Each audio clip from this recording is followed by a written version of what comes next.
दादी, ये होली क्यों मनाई जाती है? इसकी कहानी सुनाओ ना दादी माँ।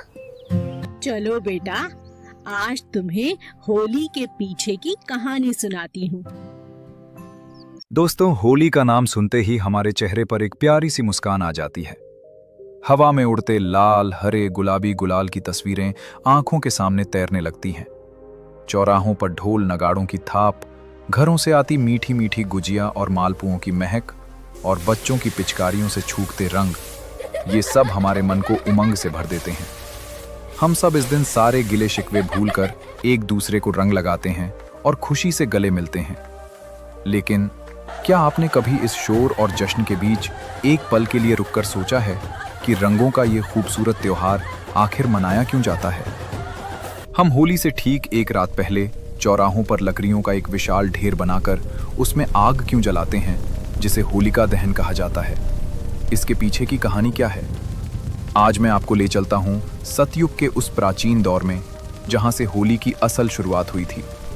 ये सिर्फ एक कहानी नहीं है, बल्कि यह एक ऐसी रोंगटे खड़े कर देने वाली ऐतिहासिक महागाथा है जो हमें बताती है कि बुराई चाहे कितनी भी ताकतवर, कितनी भी विशाल और अजेय क्यों ना हो जाए, लेकिन सच्चाई और सच्ची निस्वार्थ भक्ति के आगे उसे एक न एक दिन घुटने टेकने ही पड़ते हैं। तो चलिए समय के पहिए को पीछे घुमाते हैं और इतिहास के पन्नों को पलटते हैं। ये कहानी शुरू होती है सतयुग में, जब धरती पर असुरों और राक्षसों का खौफ हुआ करता था। उस काल में एक बेहद शक्तिशाली, महत्वाकांक्षी और क्रूर असुर राजा था, हिरण्यकश्यप। हिरण्यकश्यप कोई आम असुर नहीं था। उसके भीतर पूरे ब्रह्मांड पर राज करने की भूख थी। अपने इसी सपने को पूरा करने के लिए उसने मंदराचल पर्वत पर जाकर घोर तपस्या शुरू कर दी। उसकी तपस्या इतनी कठोर थी कि वो सालों तक बिना कुछ खाए पिए एक पैर पर खड़ा रहा। दीमकों ने उसके शरीर पर अपना घर बना लिया, चींटियों ने उसका मांस खा लिया, और उसके शरीर से निकलने वाली तपस्या की आग से तीनों लोग जलने लगे। आखिरकार सृष्टि के रचयिता भगवान ब्रह्मा को उसकी तपस्या से प्रसन्न होकर उसके सामने प्रकट होना ही पड़ा। ब्रह्मा जी ने जब उससे वरदान मांगने को कहा, तो हिरण्यकश्यप ने बड़ी ही चालाकी से एक ऐसा अनोखा वरदान मांगा जिसने उसे तकनीकी रूप से लगभग अमर बना दिया। वरदान ये था कि उसे न तो ब्रह्मा जी की बनाई कोई रचना मार सके, न कोई इंसान मार सके, और न ही कोई जानवर। न वो दिन में मरे, न रात में मरे, न वो घर के अंदर मरे, न बाहर मरे, न धरती पर उसकी मृत्यु हो, न आसमान में, और न ही किसी भी अस्त्र या शस्त्र से उसकी जान जाए।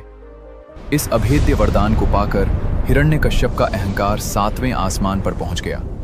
उसे लगने लगा कि अब तो स्वयं मृत्यु भी उसका कुछ नहीं बिगाड़ सकती। वरदान मिलते ही उसने स्वर्ग पर आक्रमण कर दिया, देवताओं को हरा दिया और देवराज इंद्र का सिंहासन छीन लिया। वो खुद को ही तीनों लोकों का भगवान मानने लगा। हिरण्यकश्यप बोले, हा, अब इस पूरे ब्रह्मांड में मुझसे अधिक शक्तिशाली, मुझसे अधिक बलवान कोई नहीं है। देव, दानव, यक्ष, गंधर्व सभी अब मेरे चरणों की धूल हैं। मैंने मृत्यु को भी अपने अधीन कर लिया है। मृत्यु अब मेरी गुलाम है। आज से मेरे राज्य में, मेरे इन तीनों लोकों में कोई भी उस विष्णु की पूजा नहीं करेगा। विष्णु मेरा सबसे बड़ा शत्रु है, जिसने छल से मेरे भाई हिरण्याक्ष का वध किया था। जो भी भूल से भी विष्णु का नाम लेगा, उसकी जीभ काट दी जाएगी। आज से इस पूरे संसार का केवल एक ही ईश्वर है, एक ही पालनहार है, एक ही भगवान है, और वो हूं मैं, सर्वशक्तिमान हिरण्यकश्यप। हर मंदिर में केवल मेरी मूर्ति स्थापित होगी, मेरी ही आरती उतारी जाएगी। सभी प्रजा केवल मेरी वंदना करेगी। जो मेरी आज्ञा का उल्लंघन करेगा, उसे मृत्यु से भी भयानक दंड दिया जाएगा। हिरण्यकश्यप के इस खौफनाक आदेश और डर से पूरे राज्य में हाहाकार मच गया। डर के मारे लोग भगवान विष्णु का नाम भूलकर, विवश होकर हिरण्यकश्यप की पूजा करने लगे। धरती पर चारों तरफ अधर्म और अन्याय का अंधेरा छा गया। लेकिन कहते हैं ना कि जब अंधेरा सबसे घना होता है, तभी सवेरा होता है। नियति का खेल देखिए। उसी अहंकारी और क्रूर राजा के घर में, उसी के महल में एक ऐसे बालक ने जन्म लिया जो जन्म से ही भगवान विष्णु का परम भक्त था। उस बालक का नाम था प्रहलाद। जब प्रहलाद अपनी माता कयाधु के गर्भ में था, तभी देवर्षि नारद ने उन्हें भगवान विष्णु की महिमा और भक्ति का ज्ञान दिया था। इसीलिए प्रहलाद बचपन से ही शांत, दयालु और भगवान विष्णु की भक्ति में पूरी तरह लीन रहने वाला बालक था। उसे राक्षसों वाले खेल पसंद नहीं थे। वो तो बस आंखें बंद करके नारायण नारायण जपता रहता था। जब हिरण्यकश्यप को अपने गुप्तचरों से ये पता चला कि उसका अपना सगा बेटा, उसका ही खून, उसके सबसे बड़े दुश्मन यानी विष्णु का नाम जपता है, तो उसका क्रोध भड़क उठा। उसे लगा कि ये उसके लिए एक बहुत बड़ा अपमान है। एक दिन हिरण्यकश्यप ने प्रहलाद को प्यार से अपनी गोद में बिठाया और पूछा, पुत्र, तुम्हें इस संसार में सबसे अच्छी विद्या कौन सी लगती है? प्रहलाद ने मासूमियत से जवाब दिया, पिताश्री, जो लोग संसार के झूठे मोह माया को छोड़कर भगवान श्री हरि की शरण में चले जाते हैं, वही सबसे श्रेष्ठ हैं। ये सुनते ही हिरण्यकश्यप ने प्रहलाद को झटके से गोद से नीचे फेंक दिया। उसने प्रहलाद को कई बार समझाने की कोशिश की, उसे डराया, धमकाया, गुरुओं से उसे राक्षसी विद्या पढ़ाने को कहा, लेकिन प्रहलाद की भक्ति अडिग थी। हिरण्यकश्यप बोले, प्रहलाद, मूर्ख प्रहलाद, मेरे पुत्र होकर, मेरे ही खून होकर तुम उस कायर विष्णु का नाम क्यों जपते हो?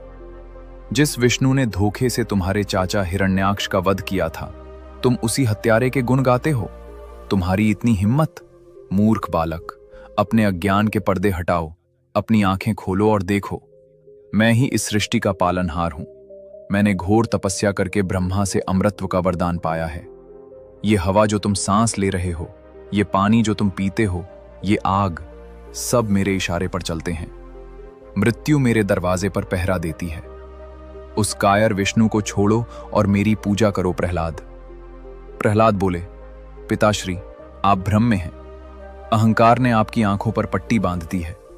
ये शरीर, ये ताकत, ये राजपाट और ये सत्ता सब नश्वर है, एक दिन मिट्टी में मिल जाएगा। अमर तो केवल मेरे नारायण है। ये हवा, ये जल, ये सूर्य, ये चांद, सब उन्हीं की मर्जी से चल रहे हैं। भगवान विष्णु सिर्फ एक देवता नहीं है, वो तो इस चराचर जगत के कण कण में बसे हैं। वो उस खंभे में है, वो इस जमीन में है, वो आपके भीतर भी हैं और मेरे भीतर भी हैं। उनसे कोई कुछ नहीं छिपा सकता। मेरा ये जीवन उन्हीं को समर्पित है पिताश्री। ओम नमो भगवते वासुदेवाय नमः। ओम नमो भगवते वासुदेवाय नमः। अपने ही बेटे के मुंह से विष्णु का नाम सुनकर हिरण्यकश्यप का क्रोध ज्वालामुखी की तरह फट पड़ा। उसकी आंखें लाल हो गईं, मुट्ठियां भिंच गईं और उसकी एक दहाड़ से पूरा महल थर्रा उठा।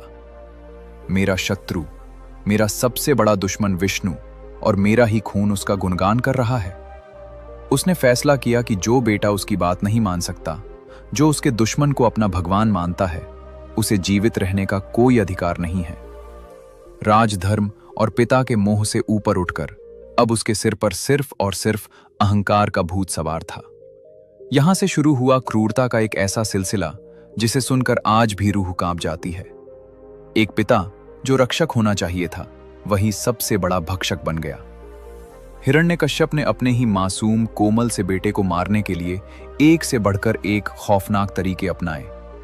सबसे पहले उसने अपने क्रूर सैनिकों को आदेश दिया कि प्रहलाद को राज्य के सबसे ऊंचे पहाड़ की चोटी पर ले जाया जाए और वहां से नीचे नुकीले पत्थरों की खाई में फेंक दिया जाए।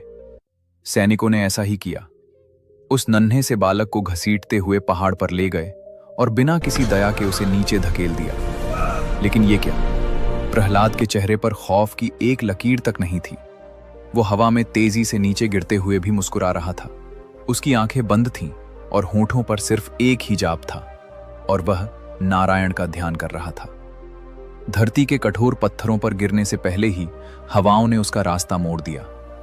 भगवान विष्णु ने उसे फूलों की तरह अपनी बाहों में सुरक्षित थाम लिया। जब सैनिक नीचे पहुंचे तो देखा प्रहलाद मिट्टी में खेल रहा था। प्रहलाद को एक खरोंच तक नहीं आई। ये खबर सुनकर हिरण्यकश्यप बौखला गया। उसका अहंकार चूर चूर हो रहा था। उसने एक नई चाल चली। उसने प्रहलाद को एक पागल और खूंखार हाथी के पैरों तले कुचलवाने की कोशिश की। एक ऐसा हाथी जिसे कई दिनों से भूखा रखा गया था, जो जंजीरें तोड़कर चिंगाड़ रहा था। जब उस विशाल जानवर को प्रहलाद की तरफ छोड़ा गया तो देखने वालों की सांसें अटक गईं। जमीन कांपने लगी। लेकिन हाथी प्रहलाद के पास आते ही शांत हो गया। प्रहलाद के तेज और भक्ति ने उस जानवर के क्रोध को हर लिया था और उसने अपनी सूंड से प्रहलाद के चरण स्पर्श कर लिए। हिरण्यकश्यप का पागलपन अब अपनी सीमा पार कर चुका था। इसके बाद प्रहलाद को भूखे जहरीले सांपों के बीच एक अंधेरी कोठरी में छोड़ दिया गया, एक ऐसी जगह जहां एक दंश ही किसी की भी जान लेने के लिए काफी था। मगर वो सांप जो काल का रूप थे, वो भी प्रहलाद के लिए एक रक्षक बनकर उसके चारों ओर बैठ गए, मानो शेषनाग स्वयं उसकी रक्षा कर रहे हों। जब इस पर भी बात नहीं बनी तो प्रहलाद को जहर दिया गया, एक ऐसा हलाहल जहर जिसका रंग देखकर ही इंसान दम तोड़ दे। लेकिन विष्णु की कृपा से वो जहर भी प्रहलाद के गले से नीचे उतरते ही अमृत बन गया। अब हिरण्यकश्यप हार मान चुका था, उसका सारा गुरूर मिट्टी में मिल गया था। उसे समझ नहीं आ रहा था कि इस छोटे से बालक को कैसे मारा जाए। उसके पास कोई भी ऐसा अस्त्र या शस्त्र नहीं बचा था जो प्रहलाद का बाल भी बांका कर सके। और जब सारे हथकंडे फेल हो गए, तब हताश हिरण्यकश्यप ने अपनी बहन होलिका को बुलाया। होलिका कोई साधारण स्त्री नहीं थी, उसके पास एक रहस्यमयी शक्ति थी। भगवान ब्रह्मा ने उसकी तपस्या से प्रसन्न होकर उसे एक विशेष चुनरी या शॉल वरदान में दी थी। इस चुनरी की खासियत ये थी कि अगर होलिका इसे ओढ़कर धधकती हुई आग में भी बैठ जाए तो आग की भयानक लपटें भी उसका बाल बांका नहीं कर सकती थी, आग उसे जला नहीं सकती थी। भरे दरबार में हिरण्यकश्यप बोले, होलिका मेरी बहन, आज तुम्हारे भाई की प्रतिष्ठा दांव पर लगी है। ये कुल कलंक प्रहलाद मेरे किसी भी अस्त्र से नहीं मर रहा है। मैं थक चुका हूं, कोई अदृश्य शक्ति हर बार इसकी रक्षा कर रही है। अब सिर्फ तुम ही मेरी मदद कर सकती हो। तुम्हारे पास ब्रह्मा जी की दी हुई वो चमत्कारी चुनरी है ना? तुम उस चुनरी को ओढ़कर प्रहलाद को अपनी गोद में लेकर चिता पर बैठ जाओ, आग उसे जलाकर भस्म कर देगी और तुम सुरक्षित बाहर आ जाओगी। होलिका अपने वरदान के अहंकार में अंधी हो चुकी थी। होलिका बोली, आप तनिक भी चिंता न करें भ्राताश्री, कल फाल्गुन मास की पूर्णिमा है, कल ही इस बालक का अंत होगा। ये मूर्ख बच्चा मेरे पास आकर बड़े प्यार से बैठ जाएगा, मैं वो दिव्य चुनरी ओढ़ लूंगी। जैसे ही सैनिक चिता में आग लगाएंगे, आग की लपटें इस विष्णु भक्त को पल भर में राख कर देंगी। आपके मार्ग का ये कांटा हमेशा के लिए दूर हो जाएगा।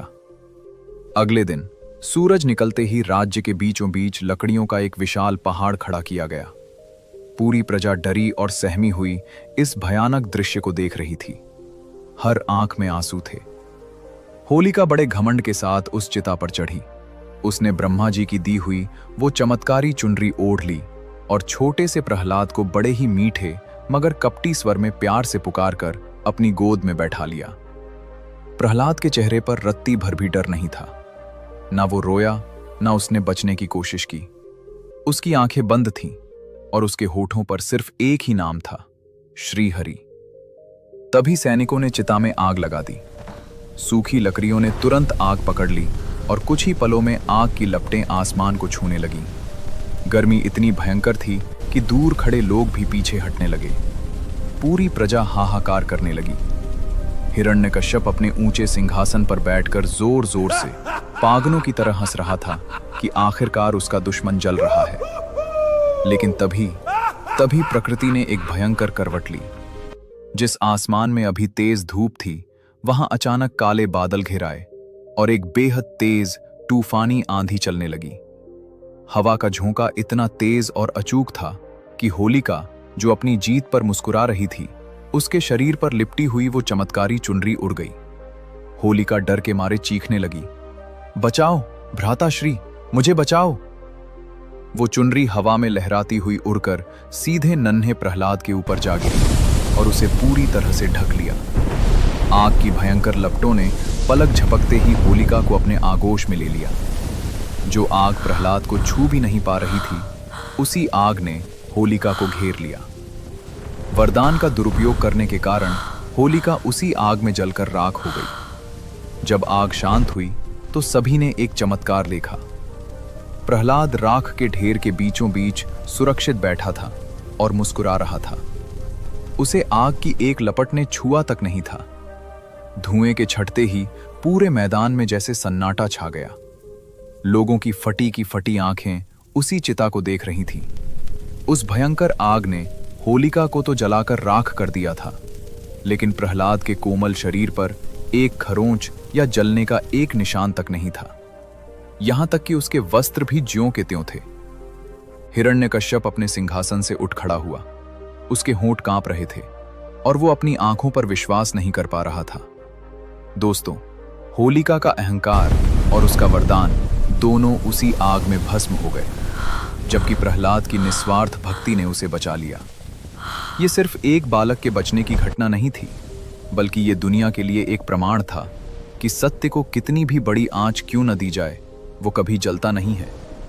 इसी घटना की याद में और बुराई पर अच्छाई की इस महाविजय का जश्न मनाने के लिए आज भी हम हर साल फाल्गुन पूर्णिमा की रात को एक विशाल आग जलाते हैं, जिसे हम होलिका दहन कहते हैं। ये पवित्र आग हमें केवल एक पुरानी कथा की याद नहीं दिलाती, बल्कि एक बहुत बड़ा संदेश देती है। ये आग हमें याद दिलाती है कि चाहे दुनिया की कितनी भी ताकतवर बुराई हमारे सामने क्यों न खड़ी हो, चाहे हमारे चारों ओर कितनी भी नकारात्मकता क्यों न हो, अगर हमारी नीयत साफ है और हमारा विश्वास पक्का है, तो जीत हमेशा सच्चाई की ही होती है। होलिका दहन के दिन हम सिर्फ लकड़ियां नहीं जलाते, बल्कि अपने अंदर छिपे अहंकार, ईर्ष्या और बुराइयों को भी जलाकर राख कर देते हैं। और फिर इस बुराई के जलने की खुशी में होलिका दहन के अगले दिन हम रंगों से खेलते हैं। चारों तरफ उड़ता हुआ गुलाल और खुशियों के रंग हमें बताते हैं कि बुराई के अंत के बाद जीवन कितना रंगीन हो जाता है। लेकिन ये रंग क्यों खेले जाते हैं? इसके पीछे भगवान कृष्ण और राधा रानी की एक बेहद ही खूबसूरत और मीठी सी कहानी है। वो कहानी भी मैं आपको अभी सुनाता हूँ, लेकिन उससे पहले अगर आपको प्रहलाद की यह कहानी पसंद आई हो तो कमेंट्स में जय श्री विष्णु या जय नरसिंह भगवान जरूर लिखें। चलिए अब सुनते हैं ये रंग क्यों खेले जाते हैं, इसके पीछे क्या कहानी है। अब अगली सुबह हो गई है, फाल्गुन मास की पूर्णिमा के अगले दिन की खुशनुमा और सतरंगी सुबह। आज के दिन हम सब क्या करते हैं? हम अपने हाथों में लाल, गुलाबी, हरा, पीला रंग लेते हैं, पानी से भरी पिचकारियां उठाते हैं और निकल पड़ते हैं अपने दोस्तों, रिश्तेदारों और यहाँ तक कि अनजान लोगों को भी रंगने के लिए। आज कोई छोटा नहीं, कोई बड़ा नहीं, कोई अमीर नहीं, कोई गरीब नहीं, आज सब एक ही रंग में रंगे नजर आते हैं। इस दिन को हम धुलंडी या रंगों वाली होली कहते हैं। लेकिन क्या होलिका दहन के तुरंत बाद लोगों ने ऐसे ही रंग खेलना शुरू कर दिया था? नहीं, रंगों के इस महाकुंभ की शुरुआत सतयुग के प्रहलाद से नहीं, बल्कि द्वापर युग के नटखट माखनचोर हमारे प्यारे भगवान श्री कृष्ण और बरसाने की लाडली राधा रानी से हुई थी। तो चलिए मैं आपको ले चलता हूँ सीधे द्वापर युग के उस जादुई ब्रजमंडल में, एक ऐसी जगह जहाँ की मिट्टी में भी प्रेम की महक है, जहाँ यमुना नदी अपनी नीली लहरों के साथ कल कल बह रही है। तट पर विशाल कदम्ब के पेड़ों पर पीले और सुगंधित फूल खिले हैं, ठंडी हवाएं चल रही हैं और गोकुल की हर गली, हर चौराहे में नन्हे कन्हैया की बांसुरी की मीठी धुन गूंज रही है। उस अलौकिक धुन को सुनकर पक्षी चहकना भूल जाते हैं और मोर मगन होकर नाचने लगते हैं। द्वापर युग में जब भगवान विष्णु ने स्वयं श्री कृष्ण के रूप में इस धरती पर अवतार लिया, तो उनका रूप बेहद मनमोहक और जादुई था। लेकिन उनका रंग सांवला था, बिल्कुल सावन के एक गहरे नीले या काले बादल की तरह, या फिर आधी रात के शांत आसमान की तरह। वहीं दूसरी ओर उनसे कुछ ही दूरी पर बसे बरसाने में रहने वाली वृषभानु नंदिनी राधा रानी का रंग एकदम दूध जैसा गोरा और सुबह सुबह खिले चंपा के फूल जैसा निखरा हुआ था, मानो साक्षात चांद की चांदनी धरती पर उतर आई हो। कृष्ण जब छोटे थे तो वे अपने सखाओं के साथ अपनी गायें चराते चराते अक्सर यमुना पार करके बरसाने की तरफ निकल जाया करते थे। वहां राधा रानी और उनकी सहेलियां गोपियां कदम के पेड़ों पर झूला झूलती, तरह तरह के खेल खेलती और हमारे नटखट कन्हैया को चिढ़ाने का कोई भी मौका नहीं छोड़ती थीं। कन्हैया को राधा रानी बहुत प्रिय थीं। वे उन्हें छुप छुप कर देखा करते थे, लेकिन उनके मन में अपने सांवले रंग को लेकर एक मासूम सी प्यारी सी शिकायत हमेशा रहती थी, जो गोपियों की हंसी सुनकर और बढ़ जाती थी। एक दिन फाल्गुन का ही महीना था। बसंत ऋतु के आने से पूरे वृंदावन का रूप ही बदल गया था। चारों तरफ पलाश और टेसू के लाल लाल और नारंगी फूल ऐसे खिले हुए थे मानो पूरे जंगल में किसी ने आग लगा दी हो। हवा में एक अजीब सा खुमार था। श्री कृष्ण उदास होकर यमुना नदी के किनारे एक पत्थर पर बैठे थे और शांत पानी में अपनी परछाई देख रहे थे। उन्हें बार बार राधा का चमकता हुआ गोरा मुखड़ा और गोपियों की वो हंसी याद आ रही थी। वे अचानक उदास हो गए। उनकी आंखों में नमी आ गई और वे दौड़े दौड़े बिना पीछे देखे अपनी यशोदा मैया के पास नंद भवन की ओर चल पड़े। नंद भवन पहुंचकर देखा तो यशोदा मैया आंगन में बैठी एक बड़े से मिट्टी के बर्तन में मथानी से माखन निकाल रही थीं। कन्हैया की पायल की छम छम सुनकर मैया ने पीछे मुड़कर देखा। कन्हैया बिना कुछ बोले दौड़कर अपनी मैया की गोद में छिप गए, उनका आंचल कसकर पकड़ लिया और अपना मुंह फुलाकर बैठ गए। मैया ने जब अपने लाडले को, पूरे ब्रह्मांड के स्वामी को, इस तरह एक साधारण बालक की तरह रूठा हुआ देखा तो उनका दिल पसीज गया। उन्होंने प्यार से कान्हा का माथा चूमा और पूछा, क्या हुआ मेरे लाल, किसने मेरे कान्हा को रुलाया? कृष्ण अपनी बड़ी बड़ी आंखों में आंसू भरकर मासूमियत से बोले, मैया तू मुझे आज सच सच बता, तू तो इतनी गोरी है, नंद बाबा भी गोरे हैं, बलराम दाऊ भी एकदम सफेद हैं, और बरसाने वाली वह वृषभानु की बेटी राधा, वो भी एकदम चंपा के फूल जैसी गोरी है। फिर मैं ही ऐसा सांवला क्यों हूं? क्या मैं तेरा अपना लाला नहीं हूं मैया? क्या तूने मुझे कहीं से मोल लिया है? प्रकृति ने मेरे साथ ही ऐसा भेदभाव क्यों किया है? जब भी मैं राधा के साथ खेलने जाता हूं तो उसके सखा सखी मुझे काला काला और करिया कहकर चिढ़ाते हैं, मुझ पर हंसते हैं। मुझे नहीं जाना अब उस बरसाने में, मुझे नहीं जाना उसके पास खेलने। मुझे भी राधा जैसा गोरा होना है, मुझे भी उन जैसा दिखना है। यशोदा मैया अपने भोले से लाले की इस मासूम और प्यारी सी शिकायत को सुनकर अपनी हंसी नहीं रोक पाईं। वे जोर जोर से हंसने लगी। उन्हें समझ नहीं आ रहा था कि वे इस छोटे से बच्चे को कैसे समझाएं कि उसका ये सांवला रंग कोई साधारण रंग नहीं, बल्कि पूरे ब्रह्मांड को मोह लेने वाला रंग है। मैया ने कन्हैया के दोनों गाल खींचे, उन्हें अपने सीने से लगाया और उनके माथे को चूमते हुए एक बहुत ही अनोखी, नटखट और अद्भुत सलाह दे डाली। यशोदा मुस्कुराते हुए बोली, अरे मेरे भोले कन्हैया, मेरे नटखट लाला, तू तो मेरी आंखों का तारा है। तेरा ये सांवला रंग कोई आम रंग थोड़े ही है, ये तो अथाह प्रेम का रंग है। बादलों का रंग भी तो सांवला होता है ना, जो बरस कर पूरी धरती की प्यास बुझाते हैं, सबको जीवन देते हैं। आंखों में लगने वाले काजल का रंग भी काला होता है, जो आंखों की सुंदरता बढ़ाता है। और तू उस राधिका के रंग से इतना क्यों चिढ़ता है? अगर तुझे उसका गोरा रंग इतना ही खटकता है तो एक काम कर, जा अपने सखाओं के साथ मिलकर अपने मनपसंद रंग तैयार कर और सीधा बरसाने चला जा। राधा के चेहरे पर भी वही रंग मल दे जो तुझे सबसे ज्यादा पसंद हो। जब तू उसे अपने ही रंग में रंग देगा तो फिर तुम दोनों एक जैसे हो जाओगे, कोई भेद ही नहीं रहेगा। न वो गोरी रहेगी, न तू सांवला लगेगा। कन्हैया की बड़ी बड़ी आंखें ये सुनकर चमक उठी। उनके चेहरे पर छाई उदासी पल भर में गायब हो गई और वहां एक शरारती मुस्कान ने ले ली।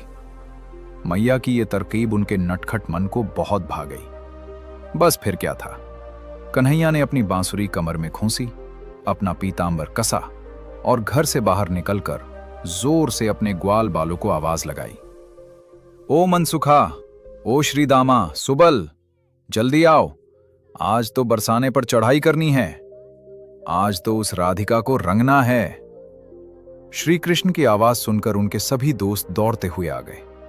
उन्होंने मिलकर जंगल की ओर दौड़ लगा दी और पेड़ों से चुन चुनकर पलाश और टेसू के लाल नारंगी फूल तोड़े।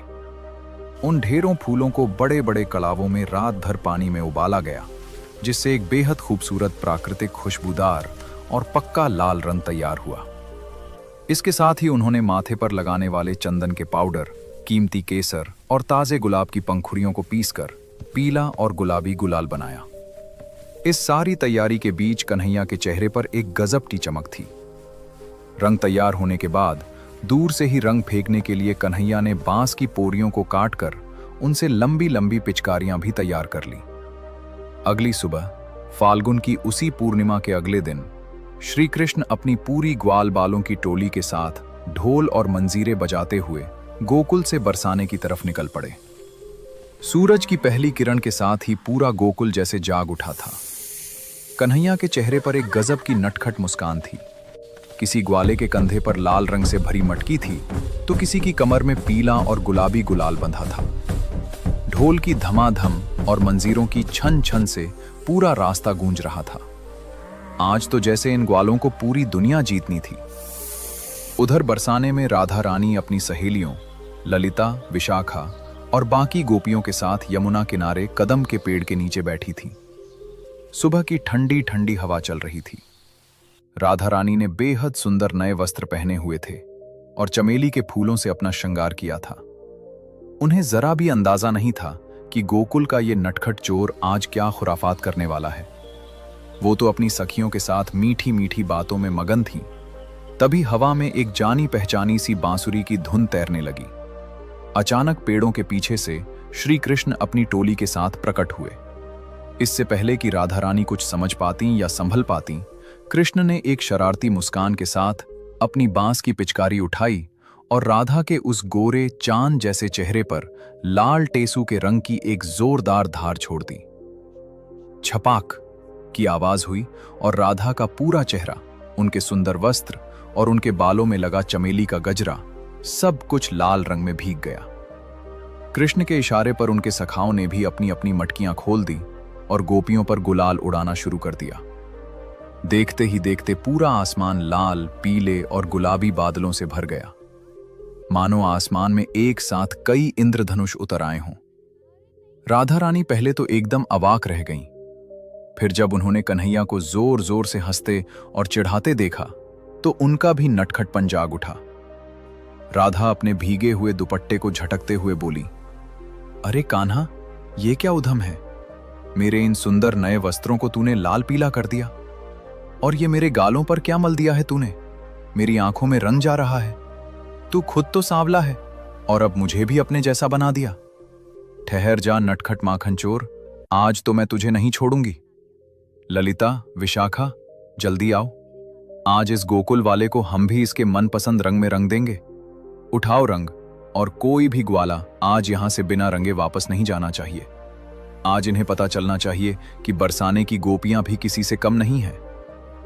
कृष्ण अपने दोनों हाथ कमर पर रखकर ठहाका लगाते हुए बोले, राधे, आज तो बुरा ना मानो, आज तो होली है।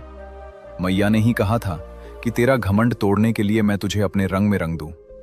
अब देख, हम दोनों बिल्कुल एक जैसे लग रहे हैं। न कोई गोरा रहा, न कोई सांवला। आज से सिर्फ और सिर्फ प्रेम का रंग है। हिम्मत है तो मुझे पकड़ कर दिखाओ बरसाने वालियों। इसके बाद जो हुआ वो इतिहास बन गया। राधा रानी और गोपियों ने भी कृष्ण और उनके दोस्तों पर पलटवार किया। गोपियों ने अपने पास रखे सुगंधित गुलाल से कान्हा को पूरी तरह नहला दिया। लेकिन बात सिर्फ रंगों पर नहीं रुकी। गोपियों ने रंग तो डाला ही, साथ ही कृष्ण और उनके दोस्तों को मजा चखाने के लिए प्रेम से उन पर रंग समाज के सारे भेदभाव मिटाकर हम सबको एक समान बना देते हैं। यशोदा मैया के उस छोटे से सुझाव और कन्हैया की उस प्यारी सी शरारत ने हमें दुनिया का सबसे खूबसूरत और जीवंत त्योहार दे दिया, हमारी प्यारी होली। तो इस बार जब आप होली खेलें तो सिर्फ किसी के गालों पर रंग ना लगाएं, बल्कि अपने दिलों के सारे भेदभाव, सारी कड़वाहट और सारे गिले शिकवे उसी रंग में घोलकर हमेशा के लिए मिटा दें। किसी रूठे हुए को मना लें, किसी अजनबी को अपना बना लें, क्योंकि जब दिल के तार जुड़ते हैं तभी होली का असली रंग निखर कर आता है। यही है होली का असली मतलब। आप सभी को रंगों और प्रेम के इस महापर्व की बहुत बहुत शुभकामनाएं। हैप्पी होली। अगर आपको यह कहानी पसंद आई हो तो इस वीडियो को लाइक करें, अपने दोस्तों के साथ शेयर करें और कमेंट्स में राधे राधे या जय श्री कृष्ण जरूर लिखें। मिलते हैं अगले वीडियो में।